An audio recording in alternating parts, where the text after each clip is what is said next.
যে আজকে যদি আমরা অ্যারেস্ট না হই তাহলে সেই আক্রমণটা পড়বে আইএসএফ এর সাধারণ কর্মীদের ওপর, আইএসএফ এর ভাঙনের কর্মীদের ওপর, সারা পশ্চিমবঙ্গ জুড়ে সন্ত্রাস চলবে। সেই আইএসএফ এর কর্মীদেরকে বাঁচানোর জন্য, তাদের রক্ষা করার জন্য আমাদের নেতৃত্বরা সেদিন জেলকে বরণ করে নিয়েছিলেন। এটাই হচ্ছে আইএসএফ এর শক্তি, এটাই হচ্ছে।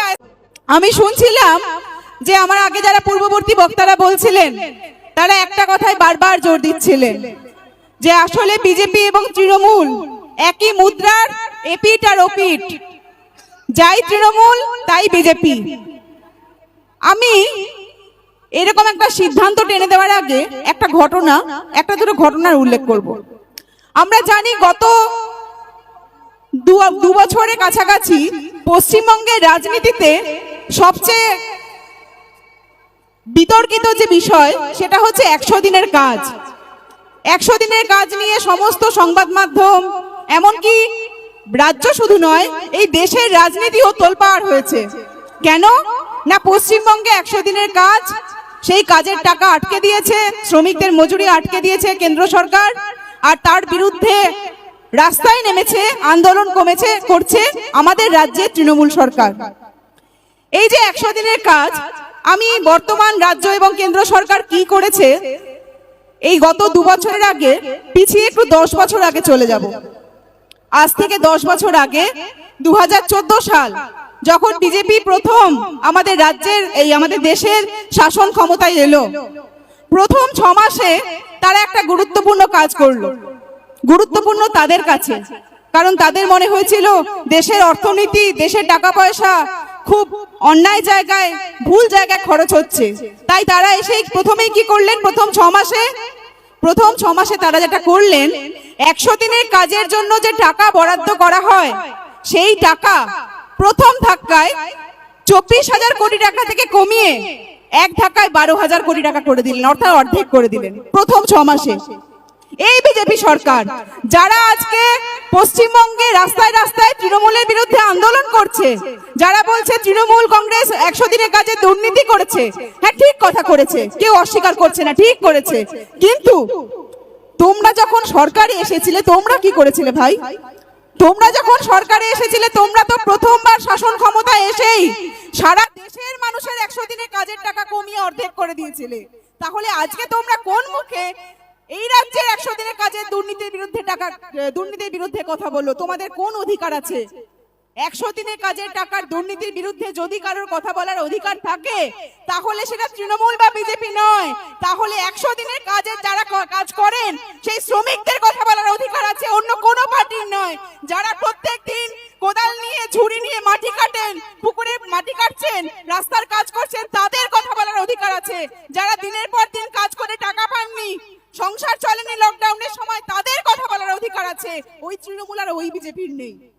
যে বিজেপি এসে শাসন ক্ষমতায় এসে টাকা অর্ধেক করে দিয়েছে, আর ওই তৃণমূলের অধিকার নেই যারা শাসন ক্ষমতায় থেকে পশ্চিমবঙ্গে দিনের পর দিন 100 দিনের কাজের টাকা চুরি করেছে। আজকে গত 2 বছর ধরে যে সারা পশ্চিমবঙ্গে 100 দিনের কাজ বন্ধ, সেই বন্ধটা হয়েছে রাজ্য সরকারের ব্যাপক দুর্নীতির জন্য। সেই দুর্নীতির সুযোগ নিয়েছে বিজেপি সরকার। আর আমি একটা অন্যদিকে চলে যাই 100 দিনের কাজের প্রসঙ্গে। আজ থেকে 1.5 বছর আগে যখন প্রথম এই আওয়াজটা উঠলো, যখন প্রথম খবরের কাগজে লেখালেখি শুরু হলো যে কেন্দ্র সরকার টাকা বন্ধ করে দিচ্ছে 100 দিনের কাজের মজুরি, তখন কিন্তু 100 দিনের কাজের শ্রমিকদের মজুরির দাবিতে পশ্চিমবঙ্গ থেকে একজনই চিঠি দিয়েছিলেন প্রধানমন্ত্রীকে। তিনি আর কেউ নন, তিনি নওশাদ সিদ্দিকী, আইএসএফ এর চেয়ারম্যান, তিনি ভাঙড়ের বিধায়ক। তিনি সেই নওশাদ সিদ্দিকী কিন্তু চিঠিটা দিয়েছিলেন। তখন কিন্তু মমতা ব্যানার্জি চিঠি দেননি, কি পশ্চিমবঙ্গের তৃণমূলের অন্য কোনো নেতা মন্ত্রীকে কোনো কথা বলতে দেখা যায়নি। তারা বোধহয় ভেবেছিলেন এটা একটা সেটিং হয়ে যাবে, হয়তো কিছু ওই প্রধানমন্ত্রী আর মুখ্যমন্ত্রীদের মধ্যে আলাপ আলোচনার মধ্যে দিয়ে এটা সেটিং হয়ে যাবে, সাধারণ মানুষকে কিছু টাকা দিয়ে ব্যাপারটা চুপচাপ মানে সেটেলমেন্টের দিকে যাওয়া যাবে। কিন্তু সেই সেটেলমেন্ট হয়নি, সেই সেটেলমেন্টের জন্য অপেক্ষাও করেনি আইএসএফ। গত 3 বছর ধরে পার্টি প্রতিষ্ঠার পর থেকে প্রত্যেকটা কোনায় কোনায় দেখা যাচ্ছে যেখানে সাধারণ মানুষ বঞ্চিত হচ্ছেন, সাধারণ মানুষের অধিকার খর্ব করা হচ্ছে, সেইখানেই ছুটে যাচ্ছেন আইএসএফ এর নেতৃত্বরা। আপনাদের নিশ্চয়ই খেয়াল আছে, আজ থেকে 1 বছর 2 মাস মতো আগে যখন আইএসএফ এর প্রতিষ্ঠা দিবস উপলক্ষে ধর্মতলার সেই ঐতিহাসিক সমাবেশ, যে সমাবেশে রাজ্য পুলিশ অন্যায়ভাবে আইএসএফ এর উপর আক্রমণ নামিয়েছিল, ভাঙড় থেকে যখন আমাদের সাথীরা ধর্মতলার প্রতিষ্ঠা দিবস প্রোগ্রামে অংশগ্রহণ করতে আসছেন, হাতিশালাতে তাদেরকে আটকে দেওয়া হয়। আরাবুল ইসলামের মতো তৃণমূলের একজন দুষ্কৃতী যে আজকে জেলে আছে, আমরা তখন দাবি তুলেছিলাম যে তার জেলে থাকা উচিত, যিনি যার জন্য ভাঙড়ে সন্ত্রাস চলছে, যার নেতৃত্বে, সেই আরাবুল ইসলামকে গ্রেপ্তার করছিল না বলে হাতিশালাতে তৃণমূল আটকে দিয়েছিল আইএসএফ এর কর্মীদেরকে। সেই আটকে দেওয়ার প্রতিবাদে যখন গণতান্ত্রিক আন্দোলন হয়, সেই আটকে দেওয়ার প্রতিবাদে যখন ধর্মতলার সমাবেশ থেকে আওয়াজ ওঠে, তখন কিন্তু অন্যায়ভাবে পুলিশ কোনো কাউকে কোনো ওয়ার্নিং না দিয়ে, কোনো ইনফরমেশন না দিয়ে অন্যায়ভাবে লাঠিচার্জ করেছিল। এই বাংলার ইতিহাস যেটা আজ পর্যন্ত দেখেনি, একজন বিধায়ককে, একজন পীরজাদাকে টানতে টানতে হ্যাঁচড়াতে হ্যাঁচড়াতে জেলে গ্রেপ্তার করা হয়েছিল। সেই সঙ্গে আমাদের আইএসএফ এর রাজ্য কমিটির সদস্যরা গ্রেপ্তার হয়েছিলেন। আমাদের মধ্যে আছেন শাওন, আপনাদের এখন বিধানসভা দেগঙ্গা ব্লকের অবজারভার। শাওনের বাড়ি এখানে, ও কিন্তু চাইলে সেদিন চলে আসতে পারতো। সেদিন রাজ্য কমিটির যে সদস্যরা গ্রেপ্তার হয়েছিলেন তাদের কিন্তু এমন কোনো পরিস্থিতি ছিল না, বা আমাদের চেয়ারম্যান যিনি গ্রেপ্তার হয়েছিলেন তার কিন্তু এমন পরিস্থিতি ছিল না যে তাকে অ্যারেস্ট হতেই হতো। তারা কিন্তু চাইলেই অ্যারেস্টটাকে অ্যাভয়েড করতে পারতেন, অ্যারেস্ট না হয়ে ব্যাক করতে পারতেন। কিন্তু তারা এটা বুঝেছিলেন যে আজকে যদি আমরা অ্যারেস্ট না হই, তাহলে সেই আক্রমণটা পড়বে আইএসএফ এর সাধারণ কর্মীদের ওপর, আইএসএফ এর ভাঙড়ের কর্মীদের ওপর, সারা পশ্চিমবঙ্গ জুড়ে সন্ত্রাস চলবে। সেই আইএসএফ এর কর্মীদেরকে বাঁচানোর জন্য, তাদের রক্ষা করার জন্য আমাদের নেতৃত্বরা সেদিন জেলকে বরণ করে নিয়েছিলেন। এটাই হচ্ছে আইএসএফ এর শক্তি, এটাই হচ্ছে আইএসএফ এর নেতৃত্ব। এবং সেই অ্যারেস্টের পর 42টা দিন পার করে, যখন 42 দিন পরে আমাদের নেতৃত্বরা 88 জন কর্মী সবাই যখন হাসতে হাসতে প্রেসিডেন্সি জেল থেকে বেরোচ্ছে, আমাদের রাজ্য সরকার বোধহয় ভেবেছিলেন যে আইএসএফ দলটাই 42 দিনের মধ্যে মুছে যাবে। কিন্তু তাদের ধারণা কি ঠিক ছিল না ভুল ছিল? আপনারা কি বলেন? 42 দিনে আমরা বেড়েছি না কমেছি? সবাই বলবেন এক কথায় বেড়েছে। পশ্চিমবঙ্গের প্রত্যেকটি জেলায়, প্রত্যেকটি গ্রামে, প্রত্যেক শহরে আইএসএফ তৈরি হয়েছে। যারা আগে আইএসএফ সম্পর্কে জানতেন না, তাদের আগ্রহ তৈরি হয়েছে যে এই পার্টি যেটা বলছে সেটা ঠিক কথা বলছে, সেটা পিছিয়ে পড়া মানুষের কথা বলছে, সেটা আদিবাসীদের অধিকারের কথা বলছে, দলিতদের সংগ্রামের কথা বলছে, সংখ্যালঘু মানুষের চিরকালীন যে বঞ্চনা তার বিরুদ্ধে কথা বলছে, সেটা মানুষের অধিকারের বিরুদ্ধে কথা বলছে, শ্রমজীবী মানুষের অধিকারের বিরুদ্ধে কথা বলছে। এবং গত 1 বছর ধরে আমরা যদি, গত 1 বছর কি 1.5 বছর ধরে আমরা যদি দেখি, পুরুলিয়াতে আদিবাসীদেরকে তাদের জমি থেকে উচ্ছেদ করা হচ্ছে কারখানা হবে বলে, সেইখানে ছুটে যাচ্ছেন কে? আইএসএফ এর নেতৃত্ব। দিনাজপুরে আদিবাসীদের ঘরবাড়ি পুড়িয়ে দেওয়া হচ্ছে, সেখানে ছুটে যাচ্ছে কে? আইএসএফ এর নেতৃত্ব। বকটুই থেকে শুরু করে জয়নগর বিভিন্ন জায়গায় মানুষের উপর রাজনৈতিক কারণে সন্ত্রাস নামছে। সেই সন্ত্রাস আইএসএফ এর উপর নামছে না হয়তো, সেই সন্ত্রাস নামছে কোথাও তৃণমূলের উপরে, কোথাও বিজেপির উপরে, কোথাও সিপিএম এর উপরে, কি কোথাও অন্য কোনো রাজনৈতিক পার্টির উপরে। কিন্তু রাজনৈতিক সন্ত্রাস যখন নামছে কোনো মানুষের উপর, আইএসএফ তাদের রং দেখে না।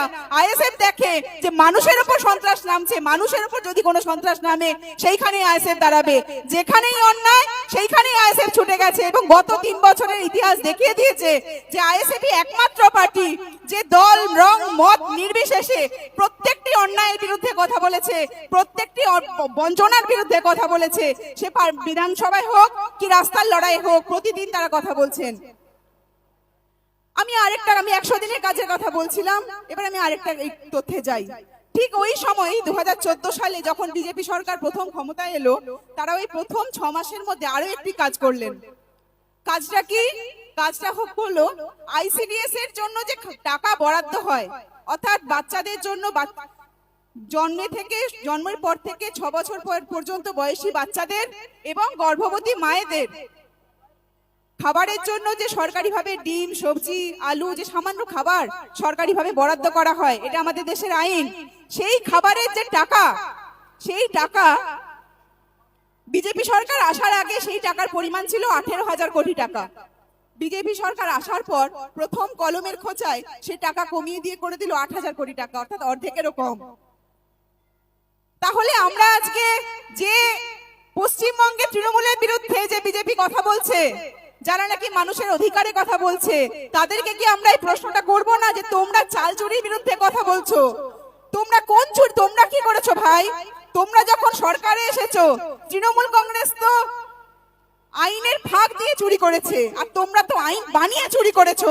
আমরা এই দুই সরকারকে, দুই চুরিকেই আটকাবো, তাই জন্য আইএসএফ নেমেছি। যারা আইনি ভাবে চুরি করে তাদেরকে উচ্ছেদ করব, যারা আইনের ফাঁক দিয়ে চুরি করে তাদেরকে উচ্ছেদ করব। এই জন্যই আইএসএফ এর জন্ম হয়েছে।